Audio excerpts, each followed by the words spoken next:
Thank you so much, Mr. Chairman. And again, thank you all for being here. This is a great honor to have a hearing like this in our district. So many of you in the audience have felt the impacts of these all too common wildfires. Less than a year ago, the Woolsey Fire became the most destructive in LA County history, which started right here in our own backyard, and the 7th most destructive in state history.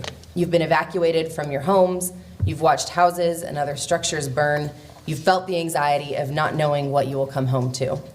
While many people across the country on TV and social media have watched as these fires continue to burn, affecting the same neighborhoods and communities year after year, we have experienced them firsthand. As the chairman mentioned, my family and I have been personally impacted by these fires, as so many others in this community have. I had to evacuate my home last summer. We had to trailer my horse, relocate my other animals to my sister's house, only for my sister to also be evacuated later. And I cannot emphasize enough that this was not the first time. Every single member of my family at some point or another living in Santa Clarita has been evacuated over the years. And it's become a common occurrence for people in areas like ours, and I know so many constituents here in Simi Valley and throughout the district and state who've endured evacuations just like I have. Some have unfortunately returned to their homes that have been completely damaged or destroyed. Our communities face constant uncertainty, and we fear for our homes, families, and sometimes for our lives. Wildfires have always been a part of life in California. However, because fire-prone areas are vastly more populated than they were decades ago, and fire season is longer and more severe, the risks that we face are more potent today than ever before. I cannot express how grateful I am for the tireless work of our dedicated and courageous firefighters and first responders. With the hot and dry conditions and heavy winds that they encounter, containing and extinguishing these fires is often a Herculean task. We must all do our part to prevent these out-of-control wildfires from burning throughout our neighborhoods and work together to mitigate the damage when they do.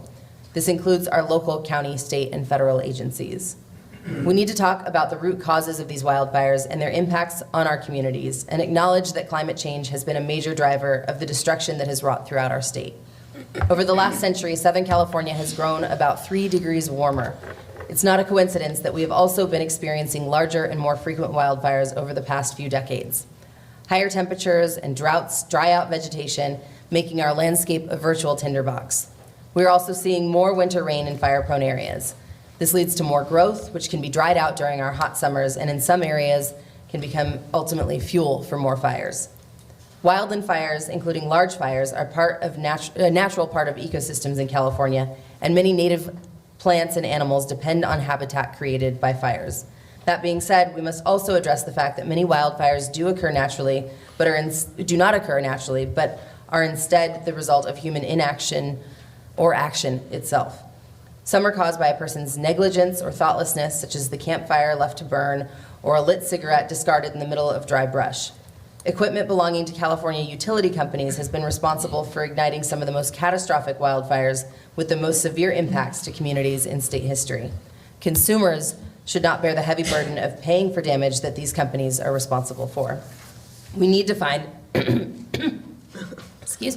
we need to find an equitable and effective solution for the role that the utility companies play in causing wildfires and for the hefty price of cleanup and repair after these fires have burned throughout our communities. Last month, I'm proud to have introduced an amendment on the House floor to address our new wildfire reality. The amendment increases funding for wildfire preparedness, suppression, and emergency rehabilitation, bringing funding for these critical issues to a total of $5.2 billion. This is one step in the right direction, but we must continue to work at finding evidence-based, effective solutions that will help keep communities in California and across the country safe. And that includes partnership with our state colleagues. I'm very proud to be working with Assemblymember Smith and Senator Stern. We have a letter that's been entered into the record from our colleague and representative of this area, Senator Stern, talking about the investments that the state has been putting into addressing wildfires, including $226 million towards forest health and wildfire prevention efforts, and another $257 million to bolster firefighting resources and technology. So I am proud to be working with our state and local representatives as we try to figure out long-term solutions and the federal government's role in addressing this crisis. We cannot be complacent as wildfires continue to devastate our communities. It would be irresponsible to pretend that fire seasons today are no different from fire seasons of the past.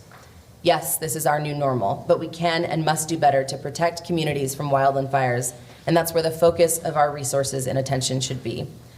For my community, for California, and for states across the country experiencing the devastating effects of wildfires, we need to work together. Thank you, and I yield back.